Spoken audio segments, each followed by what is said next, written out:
지난해에 종교 500주년을 기념하여서 한 장로교 교단에서 일반인들을 대상으로 설문을 조사한 적이 있습니다. 기독교에 대해서 어떤 이미지를 갖고 있는지 무려 1년여 동안 꼼꼼하게 조사를 한 것입니다. 그 결과를 보면은 일반 국민들이 느끼는 이 기독교에 대한 인식은 교회로 하여금 참 많은 생각을 하게 합니다.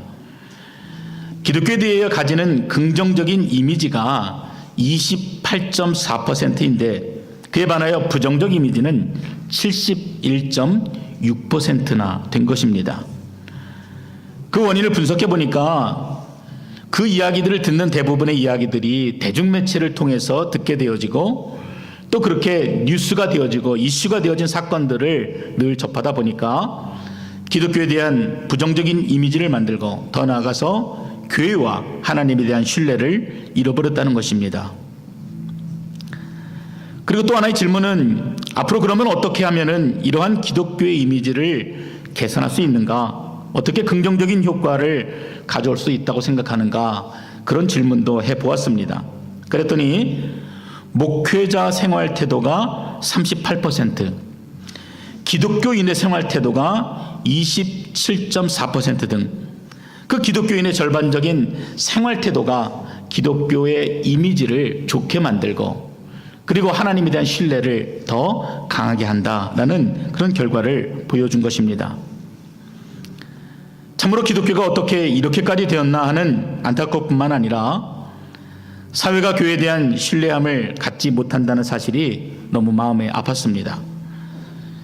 다 무엇입니까? 우리가 믿는 자답게 그리스도인답게 살지 못하기 때문입니다.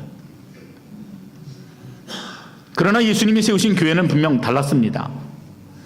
사도행전에 나타난 초대교회는 담대하고 때로는 세상에 위협적이었으며 한마디로 자신의 생명을 아끼지 않는 사람들의 모임이었습니다.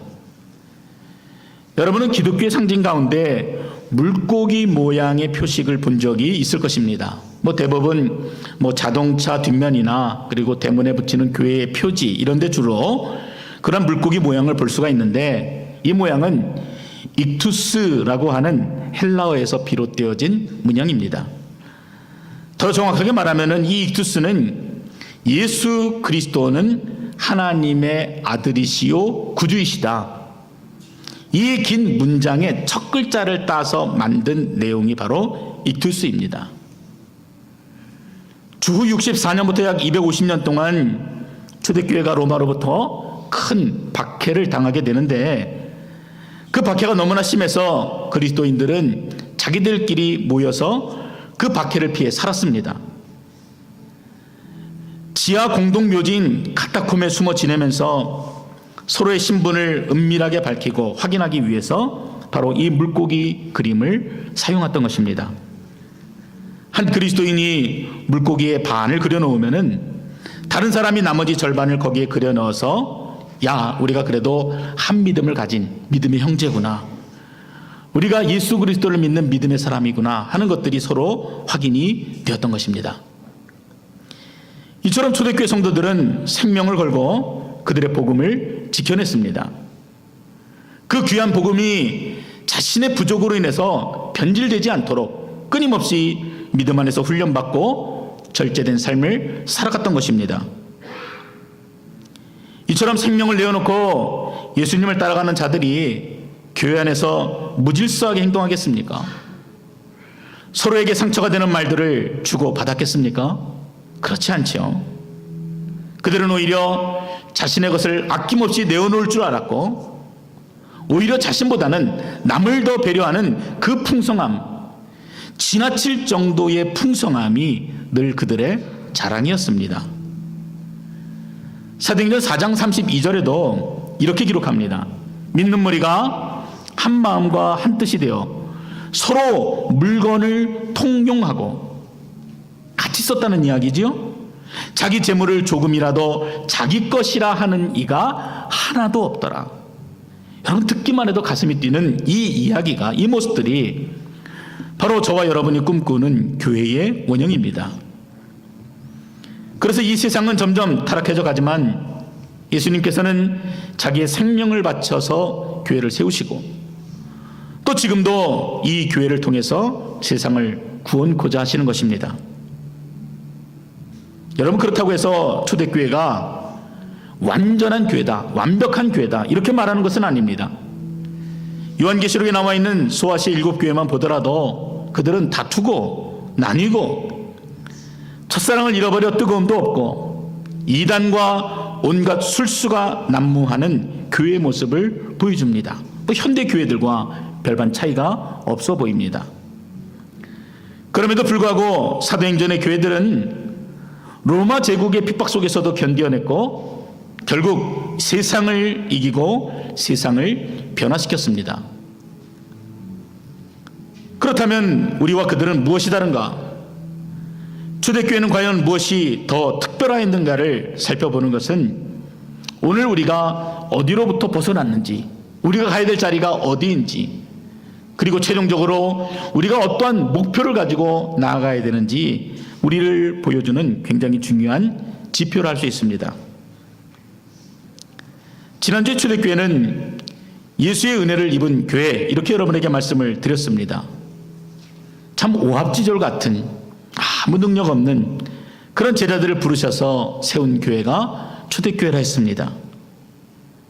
그들의 시선은 여전히 현실에 머물러 있고 내 삶의 문제에만 국한되어 있었지만 예수님께서는 그들을 불러 성령을 부어주시고 그들 안에 소명과 능력을 부어주셨습니다. 그래서 소망이 없던 자들, 능력 없던 자들이 하늘나라를 꿈꾸며 하늘의 소망을 가지고 복음을 전하는 자로 세워지게 됩니다. 누구든지 예수 이름으로 부르짖는 자들은 구원을 얻고 뿐만 아니라 죄와 사탄의 권세로부터 자유케 하여 주신 그 귀한 권능과 능력을 경험하게 됩니다. 그러므로 여러분 안에 주 예수 그리스도의 능력이 있음을 여러분 믿으시기 바랍니다. 나는 할 수 없다. 나는 부족하다. 나의 상황이나 능력을 뛰어넘어서 역사하시는 하나님의 은혜를 기대하는 것이 바로 우리의 자존감이 되어져야 합니다. 오늘은 초대교회가 가진 첫 번째 특징을 여러분과 좀 함께 나눠보고자 합니다. 이 특징은요, 예수님께서 부활 승천하신 이후에 나타난 첫 번째 이적이고 또 동시에 교회의 시작점이 되었다는 점에서는 굉장히 중요한 사건이라고 할 수 있습니다. 예수님께서 부활하신 후 이 땅에 40일을 머무셨습니다. 그리고 약속대로 하늘로 올라가셨습니다. 그 모습을 지켜보는 제자들의 마음은 굉장히 불안했을 것입니다. 아무리 그분이 약속을 하셔도 여전히 우리는 인간이기 때문에 그 연약한 마음을 숨길 수가 없었을 것이에요. 걱정하고 근심하고 또 한편으로는 그분이 분명 성령으로 다시 오시겠다 약속하셨기 때문에 그 소원을 가지고 모여서 함께 기도하고 있었습니다. 그리고 오순절이 되었습니다. 갑자기 하늘로부터 급하고 강한 바람 같은 소리가 나고 마치 불의 혀처럼 갈라지는 것들이 그 자리에 모인 자들에게 임한 것입니다. 여러분 무엇입니까? 바로 마가의 다락방에 모여서 성령의 임재를 기다렸던 그 120명의 믿음의 형제 자매들에게 나타났던 성령 임재 사건, 바로 그 사건입니다. 그래서 4절에 보니까 그 자리에 모인 모두가 다 성령의 충만함을 입었다 이렇게 기록하고 있고, 뿐만 아니라 그들이 다 방언을 하였는데 성령이 말하게 하심을 따라 다른 언어들로 말하기 시작하였다 기록합니다. 참 신기하죠. 그래서 사도행전에서 2장이 제일 인기가 많습니다. 뭔가 내게도 기적 같은 일들이 이루어질 것 같고 방언, 예언, 통변, 신유 이런 초자연적인 은사를 얻을 수도 있고 또 결코 세상에서는 체험할 수 없는 신기한 일들이 나에게도 일어날 것 같아서 우리는 막연하게 기대하게 됩니다. 사실 사도행전 2장의 역사는 그 해석에 있어서 크게 두 가지 견해로 나뉩니다. 신학적인 말로는 은사지성론과 은사중지론이라 불리는데 쉽게 정리하면은 사도행전의 역사, 초대교회에 나타났던 그 역사가 지금도 동일하게 나타난다고 믿는 분들이 바로 은사 지속론자들이고, 아니다, 그렇지 않다, 그것은 초대교회 때 특별하게 주셨던 하나님의 은혜지 현재 우리들의 시대에는 나타나지 않는다라고 보는 분들이 은사 중지론자들입니다. 물론 이 두 의견들이 지금도 굉장히 첨예하게 대립하고 있기 때문에 어떤 것이 맞느냐 어떤 것이 틀리느냐 구분하기가 쉽지가 않습니다. 하지만 우리가 할 수 있는 것은 그 사역의 열매들을 통해서, 더 나아가서는 성령 충만한 자들의 삶의 모습을 통해서 무엇이 거짓되고 무엇이 진실된지는 구별할 수가 있습니다. 영국의 청교도 신학자 로이드 존스는 다음과 같이 말했습니다. 마치 나무님들이 바삭바삭 소리를 내거나 나뭇가지들이 흔들리는 것으로 바람이 부는 것을 알 수 있는 것처럼 성령께서 사람들에게 역사하시는 방식도 그 결과로 알 수 있다. 그동안 한국교회에 수많은 성령 역사들이 일어났잖아요. 여러분, 근데 그 열매들을 보면은 그 성령의 역사가 바른 것이었는지 아니면은 잘못된 것이었는지가 알 수 있다라는 말입니다. 한국교회는 굉장히 특별한 열심이 있습니다. 새벽 기도가 있고 철야 기도가 있고, 그것도 부족해서 요즘 한국 가보면은 365일 철야 기도를 하는 교회들도 보입니다. 우리 어머님들이 교회에서 그 차가운 시멘트 바닥에서 목이 쉬어라 부르짖었고, 그뿐입니까? 기도하면 사람들이 쓰러지고 또 때로는 그냥 이빨이 황금리로 변하는 이런 일들도 보입니다. 이런 것들을 볼 때 사실 솔직히 마음이 흔들리죠. 정말 이게 무엇을 이야기하는 것인가? 그리고 이 결과가 과연 우리에게 어떤 메시지를 주는가? 그냥 병자가 고침을 받고 예언을 해서 어떤 계시를 받고 그래서 미처 알지 못했던 다른 영역의 세계를 경험하는 것 그 이상의 분명한 메시지가 있을 텐데 과연 무엇이 참된 것인가? 근데 여러분 이러한 모든 은사를 통해서 한국교회가 건강하게 성장하였는가? 정말 주님이 원하시는 교회의 모습을 이루었는가? 이것들을 되짚어보면 우리는 무언가 크게 잘못되었다라는 생각을 지울 수가 없습니다. 그래서 초대교회 그 가운데 나타났던 성령 강림 사건을 우리가 바르게 이해하는 것, 그리고 또한 성령 하나님을 바르게 이해하는 것이 교회를 교회되게 하는 일에 있어서 너무도 중요하다고 할 수 있습니다. 오늘 본문을 통해서 우리가 성령을 이해할 수 있는 첫 번째 키워드는 보혜사입니다. 요한복음 14장 16절에 보면은 주님이 이렇게 말씀하세요. 내가 아버지께 구하겠으니 그가 또 다른 보혜사를 너희에게 주사 영원토록 너희와 함께 있게 하리니. 그리고 26절에 보면은 보혜사는 곧 성령이다 이렇게 말씀해 주십니다. 그리고 그 성령의 역할은 그가 너에게 모든 것을 가르치고 내가 너희에게 말한 모든 것을 생각나게 하리라 하고 분명하게 말씀해 주십니다. 이 보혜사라고 하는 단어는요, 영어로는 헬퍼 이렇게 간단하게 번역이 되어져 있습니다. 근데 그 원어 헬라어는요, 파라클레토스라고 하는 단어로 되어 있습니다.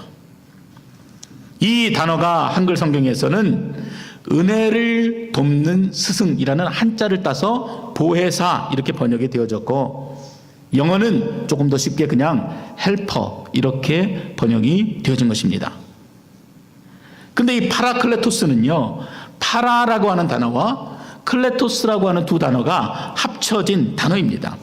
이 파라는 곁에서라고 하는 의미를 가지고 있고, 이 클레토스는 부르다, 간청하다, 탄원하다, 요청하다, 권고하다, 훈계하다, 격려하다, 위로하다, 이런 다양한 의미들을 함께 가지고 있습니다.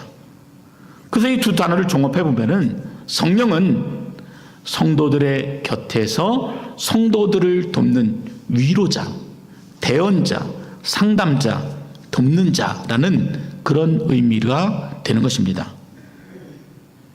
여러분 궁금하죠? 이런 단어들이 그러면은 실제적으로 우리의 믿음 생활 속에서 어떻게 나타나고 드러나느냐, 이런 것들을 우리가 확인해 보기를 원합니다.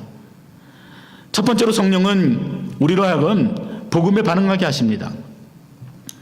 복음을 전해보신 분들은 사람들이 얼마나 복음 앞에 마음이 강팍한지를 알 수가 있습니다.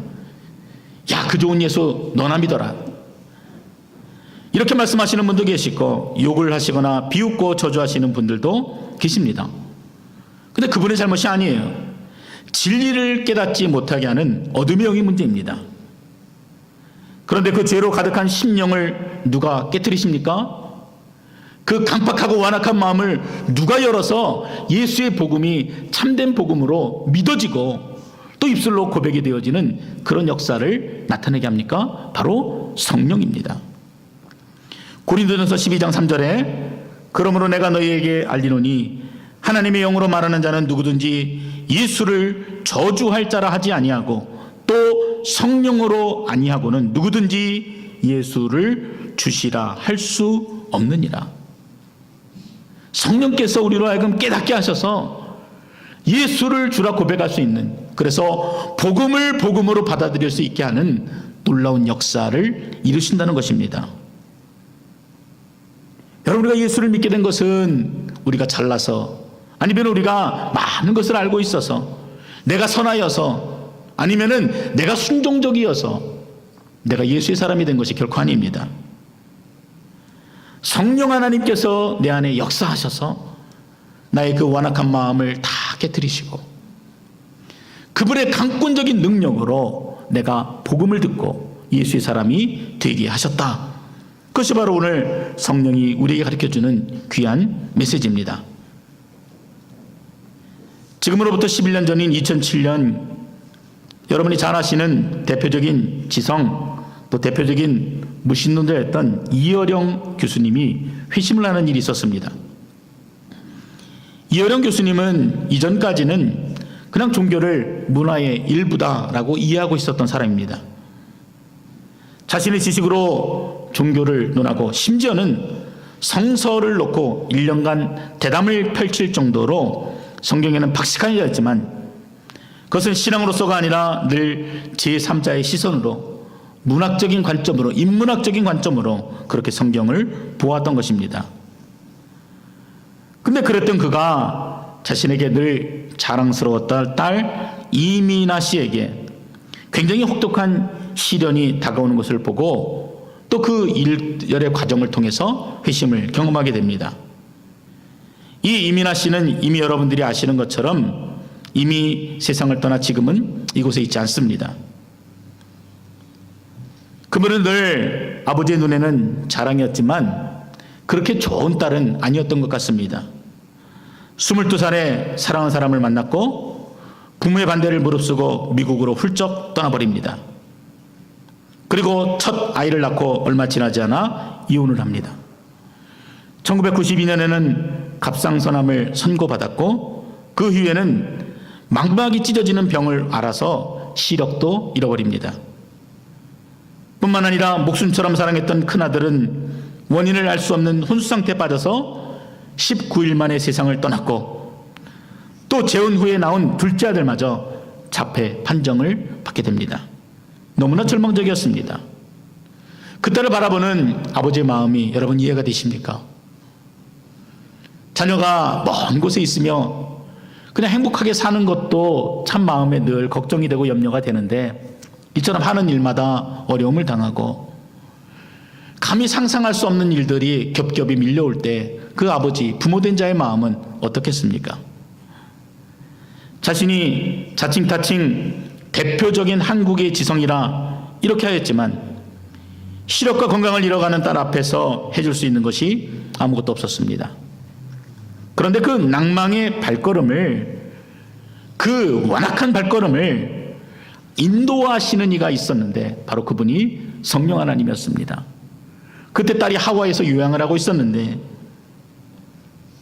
그 나이 많은, 그 눈물 많은 한 노인을 그 시골의 조그만 교회로 인도하시는 이가 있었습니다. 바로 성령 하나님이셨습니다. 그 나이 많은 노인은 그 십자가 앞에 무릎을 꿇었습니다. 그리고 이렇게 기도했습니다. 하나님, 나의 사랑하는 딸 미나에게서 빚을 거두지 않으시면 나의 남은 삶을 주님의 종으로 살겠습니다. 분명 그분의 기도는 우리의 기도처럼 잘 짜여진 형식도 없었을 것입니다.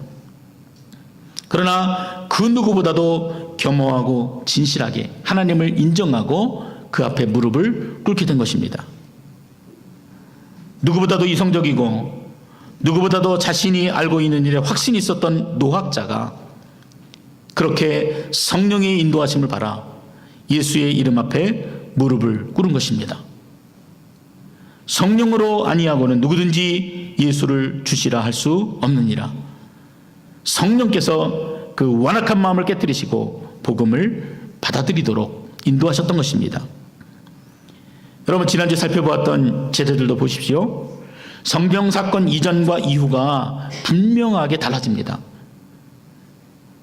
성령을 체험하기 이전에는 이 제자들의 모습이 자기만 살겠다고 예수를 부인하며 도망하며 숨어 지내던 자였습니다. 그랬던 자들이 성령을 경험하고 나서 이제는 자신의 생명도 아낌없이 내어놓고 그리고 주님을 위해서 충성하며 헌신했던 복음의 증인으로서의 삶을 살아가게 됩니다. 성경에는 이 12 제자들의 마지막이 기록되어 있지 않지만 유대인 역사학자인 요세푸스가 쓴 글에 보면은 베드로는 로마에서 복음을 전하다가 십자가에 거꾸로 매달려 순교했고, 안드레는 헬라에서, 빌립은 소아시아 부르기아에서, 바돌로메는 알메니아에서 순교를 당하게 됩니다.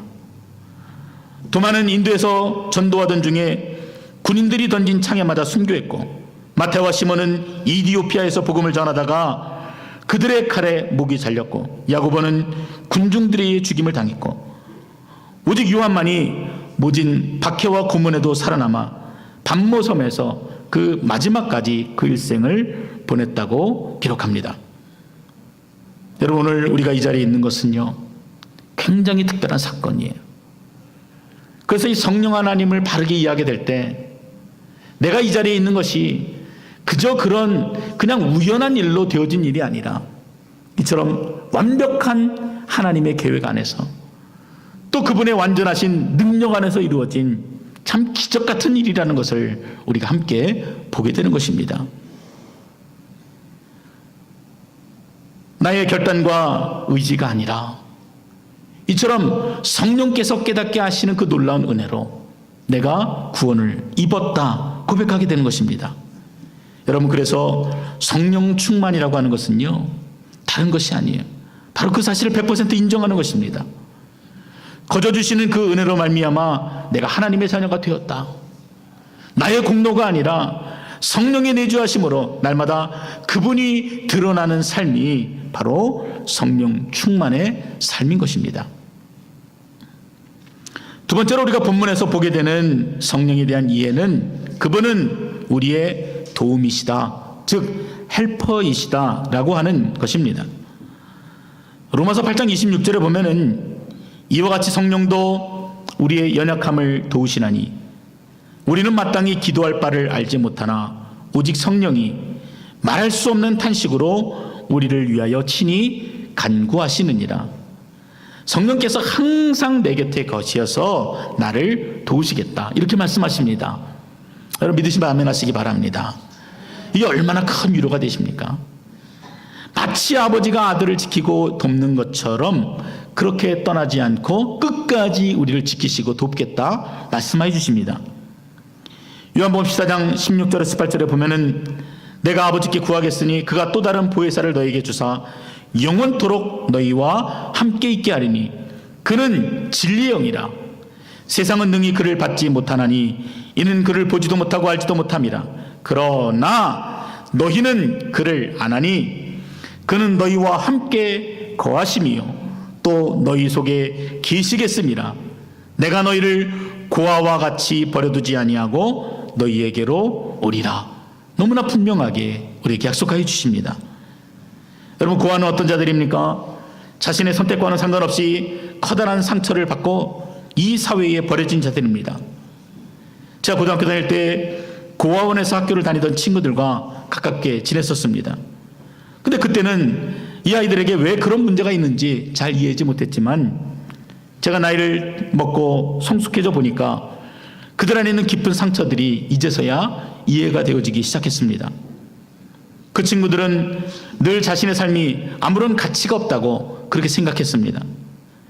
그러다 보니까 자신의 미래에 대해서, 그리고 자신의 앞으로 나아갈 인생의 길에 대해서 귀하게 여기지도 않고 그냥 되는 대로 그렇게 살아왔던 것 같습니다. 다른 친구들은 부모가 늘 곁에서 함께 격려해주고, 때로는 주춤할 때에도 늘 격려하며 그 어깨를 토닥여주면서 미래에 대한 꿈을 꾸고 다시 일어서는데, 그 친구들은 스스로 감당할 수 없는 큰 문제들도 결국 스스로 결정해야 했고 해결할 수밖에 없었기 때문입니다. 그런데 요한복음의 말씀은 세상에 남겨진 우리에게 보혜사가 함께할 것이고, 예수님 또한 결코 우리를 고아처럼 버려두지 않겠다, 내가 분명히 다시 오겠다 약속하십니다. 그분은 우리의 도움이세요. 그분의 생명이시고 영원히 변하지 아니하시는 약속의 하나님이십니다. 우리가 연약하여 무엇을 기도해야 될지 모를 때 그분이 나를 대신해서 간구해 주신다 말씀하십니다. 여러분, 새벽기도에 한번 나와보십시오. 무엇을 구해야 될지 막막할 때 진리로 분별하여 바른 길로 인도하시는 그 성령의 음성을 듣게 됩니다. 밥 먹을 때만 기도하지 마세요. 여러분이 정말 주님의 길을 원한다면은 여러분이 구별하여 하나님 앞에 나아가고 그 앞에 철저하게 엎드리셔야 합니다. 여러분, 우리가 하나님의 음성 듣기를 원하는 것이 더 크겠습니까? 아니면 하나님께서 당신의 음성을 우리에게 들려주시기를 더 원하시겠습니까? 후자이지요. 오히려 우리가 귀를 닫고 마음을 닫아서 그 음성을 거부합니다. 하나님이 거듭 말씀해 주시는데도 마음으로 깨닫지 못하고 오히려 무시하는 것이 우리들의 마음입니다. 기도하게 될 때 하나님께서는 나의 필요보다는 타인의 필요를 보게 하십니다. 기도하게 될 때 아버지의 마음을 깨닫게 하셔서 내가 얻을 것보다 내가 도울 것을 보게 하십니다. 내게 필요한 사람보다는 내가 필요한 사람을 떠올리게 하셔서 저처럼 소극적이고 내성적인 사람도 담대하게 다가설 수 있도록 인도하십니다. 그게 성령님이세요. 오늘 하루를 놓고 기도할 때도 좋고 평안한 하루를 구하기도 하지만, 기도하면서 성령을 구할 때 깨닫지 못했던 일들을 떠올리게 하셔서 참 기적 같은 하루를 경험하게 하신 일이 수도 없이 많습니다. 기도할 때 말을 끊지 않고 줄줄줄 한다고 잘하는 기도가 아니에요. 누구처럼 방언으로 몇 시간씩 기도한다고 능력이 나타나고 삶이 변화되는 것도 아닙니다. 오직 성령 앞에 철저히 엎드리고 그분의 도우심을 구하면 단 1분을 기도해도 그 기도가 능력이 되어 역사하는 것입니다. 마지막으로 우리가 성령에 대해 오해하고 있는 부분들을 정리하고 오늘 말씀은 마치고자 합니다. 우리는 성령의 내주, 성령께서 내 안에 계심을 마치 어떤 홀령이 내 안에 들어온 것으로 착각합니다. 여러분, 이것은 한국인들의 정서 가운데 깊이 뿌리 박혀 있는 토속신앙에 근거한 이해입니다. 마치 귀신이 들고 나가는 것처럼 그렇게 성령을 이해하고 있기 때문에 그렇습니다. 그러다 보니까 성령 충만과 반대 개념인 성령 회방, 성령 소멸도 같은 방식으로 이해하는 것입니다. 성령 회방, 성령 소멸은 내 안에 계시는 성령님께서 나로부터 떠나시는 것, 나가는 것, 나를 버리시는 것, 그 다시 홀로가 되는 것, 그것이 결코 아닙니다. 우리가 예수를 믿고 하나님의 자녀가 되어서 우리 안에 내주하시는 성령님은 결코 우리를 떠나시는 분이 아니십니다. 여러분, 잘 들으시기 바라요. 우리가 예수를 믿음으로 그분을 소유한 것이 아니라 성령께서 우리를 소유하신 사건이 바로 구원입니다. 다시 한번요. 우리가 예수를 믿어서 그분을 소유한 사건이 구원이 아니라 성령께서 일방적으로 우리를 소유하신 사건이 바로 구원이란 말씀입니다. 성령의 내주하심이, 그 근거가 바로 내게 있는 것이 아니라 바로 성령 그분께 있다는 것입니다. 여러분, 그래서 그분의 선택이 후회하심이 있을 것 같습니까? 아니면은 야 알고 봤더니 너 진짜 형편없네, 그렇게 말씀하시면서 그 성령 임재를 거둬가시겠습니까? 여러분, 이분은 하나님이세요. 결코 실수가 없으신 분이십니다. 완전하신 분이세요. 그러므로 그분은 후회하심도 없고 돌이키심도 없습니다. 그분이 택하여 우리 안에 내주하신 이상 결코 버리지 아니하시는 것입니다. 히브리서 13장 5절 말씀, 내가 너희를 버리지 아니하고 너희를 떠나지 아니하리라. 이 분명한 약속이 오늘 우리 가운데 함께하는 위로의 음성이 되어지는 것입니다. 여러분, 그렇다면 문제는 누구에게 있습니까? 우리에게 있는 거예요. 하나님께서는 늘 우리에게 성령 충만 주시기를 원하시기에 성령 충만과 성령 소멸이 누구에게 달려있다는 것입니까? 우리에게 달려있는 것이에요. 내 안에 계신 성령, 하나님께서 나를 완전히 통치하시도록 나를 내어드리는 것이 성령 충만입니다. 우리들의 입장에서 보면은 성령님이 나를 통치하시도록 내가 완전히 기법하는 거예요. 나를 포기하고 내려놓는 것입니다. 그리고 그분께 온전히 나를 맡겨드리는 것이 성령 충만입니다. 그럼 반대로 성령의 소멸은 무엇이겠습니까? 내 안에 계신 성령의 존재에 무관심하고 무심하고 성령의 역사에 대해서 마음을 닫고 귀를 닫아서 둔감한 삶이 바로 성령의 소멸인 것입니다. 여러분, 부부관계가 보면은요, 그래도 싸우는 부부들은요 아직 애정이 남아있는 거예요. 희망이 있습니다. 진짜 심각한 부분은 뭔지 아십니까? 분명 옆에는 있는데 마치 없는 것처럼 사는 부부가 심각한 부부입니다. 마찬가지로 성령께서는 끊임없이 우리와 함께 하시면서 내게 말씀도 하시고 내게 감동도 주시길 원하시고 돌이킬 수 있도록 끊임없이 우리를 권면하시는데도 마치 그분이 없는 것처럼 무시하며 사는 것, 당연히 그분과의 교감도 없고 마치 남남인 것처럼 살아가는 것, 그것이 바로 성령 해방이고 결국 그것이 성령의 소멸로 이어지는 것입니다. 고린도전서 3장 16절, 바울이 전해주는 이 경고의 메시지를 우리는 들어야 합니다.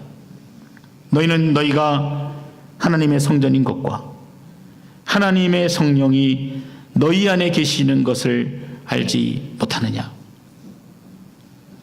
내 안에 역사하시는 성령님께서 마음껏 나를 주장하시도록 여러분 구하시기 바랍니다. 또 구하셔야 해요. 날마다 그분 앞에 엎드리시고 눈물로 간구하시고, 하나님 제발 기적 같은 일이 내게 일어나게 해주십시오 하는 기도보다도 성령의 충만함을 구하실 수 있는 여러분 되시기를 바랍니다. 하나님, 저를 완전히 지배해 주세요. 그래서 나의 교만함이 드러나는 것이 아니라, 나의 완악함이 드러나는 것이 아니라 예수 그리스도의 존귀함이 드러나게 해 주십시오. 여러분, 이것이 저와 여러분이 기도해야 될 가장 우선되는 기도 제목입니다.